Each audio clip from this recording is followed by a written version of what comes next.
Nah, yang terakhir ini yang bikin saya kaget banget ya Pak. Waktu itu ada tamu dari Madura Pak, 6 orang, spesifik sekali 6 orang. Kita duduk di gazebo semuanya, termasuk saya. Dan beliau tiba-tiba datang dari rumahnya, menunjukkan video beliau aktivitas beliau bersama istrinya. Ada videonya? Ada, saya punya bukti. Oh jangan, nggak boleh kalau itu. Oke, saya punya bukti. Kemudian beliau mengatakan bahwa ini tontonan apa? Ini silakan nonton. Saya pakai bahasa Indonesia Pak. Tanpa mengurangi, tanpa berlebihan. Silakan tonton. Ini sebagai bentuk edukasi buat kalian. Sama dilihatin sama orang Madura itu? Iya. Oh jadi ke bawah ngomongnya. Terus kemudian saya merasa ilfil, saya jijik, kemudian saya pergi Pak. Saya meninggalkan gazebo. Kemudian beliau ini tiba-tiba ngejar saya, Mbak Sarah mau kemana? Mau kemana? Lihat dulu ini Mbak. Lihat. Saya enak loh Mbak, sampai nggak seperti ini. Kasus yang tengah ramai diperbincangkan publik antara Yai Mim, mantan dosen UIN Malang, dengan Sahara, pemilik usaha rental mobil, kini memasuki babak saling lapor di ranah hukum. Advokat Leonardus S. Sagala, SH, MH, dari SKY Law Firm, menanggapi persoalan tersebut dari sudut pandang hukum. Ia menyoroti pasal-pasal yang disangkakan kepada Yai Mim dalam laporan yang diajukan oleh Sahara ke pihak kepolisian. Sahara sebelumnya melaporkan dugaan tindak pidana pencemaran nama baik dan fitnah terhadap Yai Mim.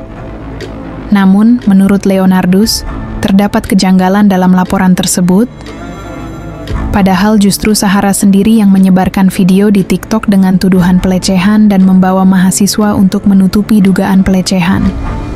Tapi mengapa Sahara tidak melaporkan dugaan tindak pidana pelecehan itu? Ujar Leonardus. Ia menilai, tindakan Yai Mim selama ini merupakan bentuk pembelaan diri atas tuduhan yang menyerangnya di ruang publik. Oleh sebab itu, langkah Yai Mim menempuh jalur hukum dinilai sudah tepat. Yai Mim harus maju dan sudah benar mengambil langkah hukum. Tindakan beliau itu dalam rangka pembelaan diri sehingga tidak bisa dikategorikan sebagai pencemaran nama baik, tegas Leonardus.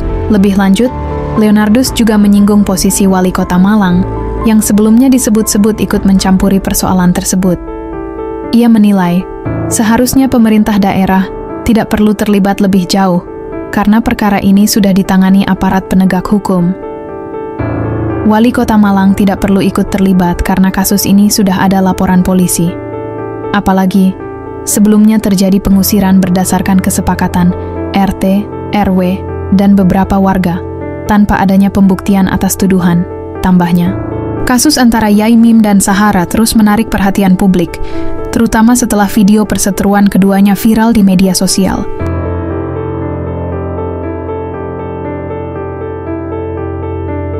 Teman-teman sekalian, kali ini saya akan membahas terkait dengan ribut-ribut atau permasalahan hukum antara Yai Mim dengan tetangganya Sahara.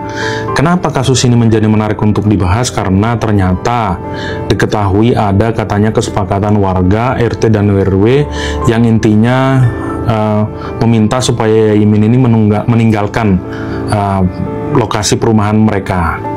Dan dianggap bahwa Yai Mim ini bukanlah warga di kelurahan tersebut. Nah, teman-teman sekalian, di satu sisi Wali Kota Malang kemudian memerintahkan dan meminta supaya persoalan ini dilakukan mediasi. Dan pihak dari Yai Mim menolak dengan tegas upaya mediasi ini karena dianggap sudah tidak perlu dilakukan dan sudah ada laporan, sehingga silahkan diselesaikan secara hukum saja. Jadi teman-teman sekalian, ada yang memang yang menarik dalam perkara ini. Kenapa? Saya sempat melihat videonya bahwa pada saat ini Yai Mim ini masih berstatus sebagai dosen. Kemudian ada penggiringan opini atau video-video yang disampaikan oleh Sahara ini bahwa Yai Mim ini telah melakukan pelecehan seksual terhadap dirinya. Kemudian si Sahara juga menuduh bahwa Yai Mim ini menggerakkan mahasiswanya untuk membuli dia, untuk menyerang dia, guna menutupi dugaan pelecehan yang dilakukan oleh Yai Mim ini terhadap dirinya. Nah, pertanyaannya sekarang teman-teman sekalian, saya melihat bahwa Sahara ini kan sudah melaporkan Yai Mim ke kepolisian. Tetapi yang menarik nih teman-teman sekalian, justru laporan pelecehan seksualnya itu tidak ada. Sahara ini hanya melaporkan dugaan tindak pidana pasal 310 KUHP tentang pencemaran, pasal 311 KUHP tentang fitnah, pasal 27 junto pasal 45 ini pasti soal pencemaran juga. Artinya apa? Dugaan tindak pidana pelecehan yang dituduhkan oleh Sahara ini justru tidak dilaporkan.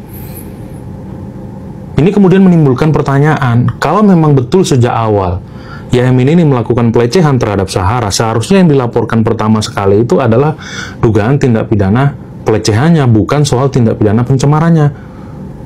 Kalaupun dianggap terjadi pencemaran, justru yang menarik untuk kita diskusikan di sini, yang menyebarkan video itu di media sosial adalah Sahara terlebih dahulu. Setelah disebarkan, kemudian dari pihak dari Yaimin, yakni istrinya, berusaha mengimbangi dengan memposting kembali. Artinya apa? Kalau itu dianggap sebagai tindak pidana pencemaran, maka harus didudukan dulu porsinya. Apakah tindakan Yaimin ini dia memposting terlebih dahulu, atau justru si Sahara yang memposting terlebih dahulu? Kalau saya melihat di dalam pasal 310 ayat 3 itu disebutkan bukanlah suatu pencemaran ketika dilakukan untuk kepentingan umum atau untuk kepentingan membela diri. Nah, di sini posisi Yaimin maupun istrinya ketika dia memposting sebaliknya itu bukan dalam konteks untuk melakukan pencemaran, tetapi dalam konteks untuk membela dirinya karena ada tuduhan-tuduhan yang disampaikan oleh Sahara. Dia menuduh bahwa Yaimin melakukan pelecehan, dia menuduh bahwa Yaimin menggerakkan mahasiswanya untuk menutupi pelecehan yang dilakukan oleh Yaimin. Itu bukanlah tindakan pencemaran, tetapi tindakan membela diri. Sehingga mengacu kepada ketentuan pasal 310 ayat 3, tindakan Yaimin ini bukanlah tindakan pencemaran. Bahkan di dalam ketentuan pasal 45 ayat 4 maupun ayat 5 itu sudah diatur bahwa bukan suatu pencemaran juga ketika dilakukan untuk pembelaan diri. Jadi menurut hemat saya, menurut pandangan saya, tindakan Sahara untuk melaporkan Yaimin ini berdasarkan dugaan tindak pidana pencemaran ini tidak tepat dan keliru. Karena justru perbuatan si Sahara lah yang memenuhi ketentuan pencemaran.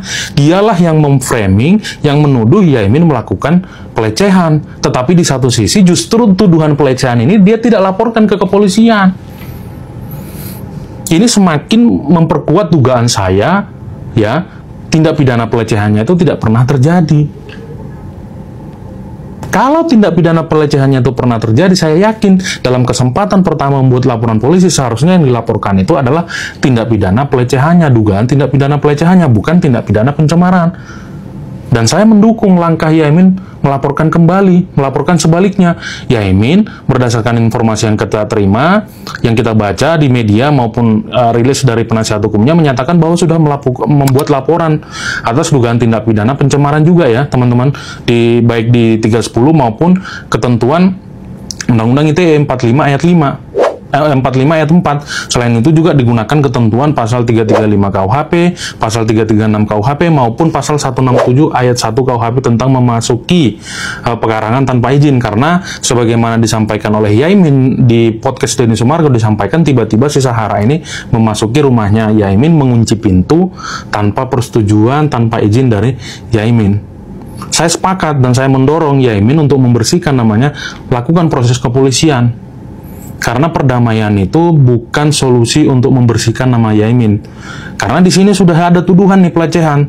Tuduhan pelecehan ini kan sangat luar biasa dan ini sangat mencemarkan nama baik. Tetapi di satu sisi justru si Sahara yang mengaku korban pelecehan, dia tidak melaporkan dugaan tindak pidana pelecehannya. Dan teman-teman sekalian, sekali lagi saya tegaskan ya, tindakan Yaimin memposting kembali, memberikan informasi sebaliknya tentang yang terjadi antara dirinya dengan Sahara itu bukanlah tindak pidana pencemaran sebagaimana dimaksud dalam pasal 310 KUHP maupun pasal 45 ayat 4 Undang-Undang ITE. Karena apa? Berdasarkan 310 ayat 3 maupun 45 ayat 5 ditegaskan bahwa tindakan yang dilakukan untuk membela diri, memposting sesuatu untuk tujuan membela diri bukanlah pencemaran. Sehingga menurut saya laporan Sahara terhadap Yaimin ini tidak akan diproses. Ya akan diproses, diperiksa, dipenyelidikan, tapi itu tidak akan naik sidik. Karena apa? Tindakan Yaimin bukanlah suatu tindak pidana, tetapi tindakan pembelaan diri. untuk membela dirinya karena sudah ada berita atau framing jahat yang disampaikan terhadap dirinya, yang dituduhkan terhadap dirinya, maka Yaimin ini punya kepentingan untuk membela diri. Tetapi tindakan Sahara yang membuat berita bahwa Yaimin melakukan pelecehan, bahwa Yaimin menggerakkan mahasiswanya untuk menutupi pelecehan terhadap dirinya, itu jelas clean and clear sebagai tindakan pencemaran ya sebagaimana dimaksud dalam pasal 310 KUHP maupun pasal 45 ayat 4 Undang-Undang ITE. Saya mendorong kepolisian untuk segera menyelesaikan permasalahan ini supaya tidak mengarah kepada persoalan-persoalan yang lebih luas, karena sudah ada penyebutan-penyebutan organisasi-organisasi dari suku tertentu. Aparat penegak hukum harus bertindak cepat dan Wali Kota Malang harus berhenti melakukan intervensi. Karena apa? Tindakan yang dilakukan oleh RT RW yang justru mengusir Yaimin tanpa menyelesaikan persoalan yang sebenarnya itu sudah merupakan suatu pencorengan dan bentuk intervensi yang tidak dapat dibenarkan yang dilakukan oleh pemerintahan Kota Malang melalui kelurahan, melalui RT RW maupun melalui kecamatan. Sekian penjelasan dari saya, dan saya mendukung penuh agar Yaimin maupun keluarganya tetap melanjutkan proses hukum supaya tidak ada pihak-pihak yang sembarangan menuduh pihak lain melakukan suatu tindak pidana. Sekian penjelasan dari saya, terima kasih.